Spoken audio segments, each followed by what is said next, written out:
Hey Manny, can you do this big subtraction? Yeah, Dad, give me the numbers.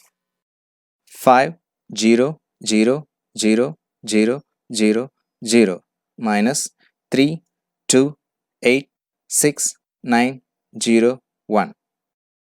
Take your time. Okay, it's easy. The answer is 1 7 1 3 0 9 9. Is it correct? How did you do it? Let me explain to you. Here, I looked at both the numbers. Here, the top number has all zeros except the left digit. Anyway, I have to borrow from the left digit. So I did this in the beginning already. I did this in my mind. All the numbers are 9 minus and below. Only the left and right numbers aren't 9 minus and below. Now let's subtract them all. 4 minus 3 equals 1. 9 minus 2 is 7. 9 minus 8 is 1. 9 minus 6 is 3. 9 minus 9 is 0. 9 minus 0 is 9.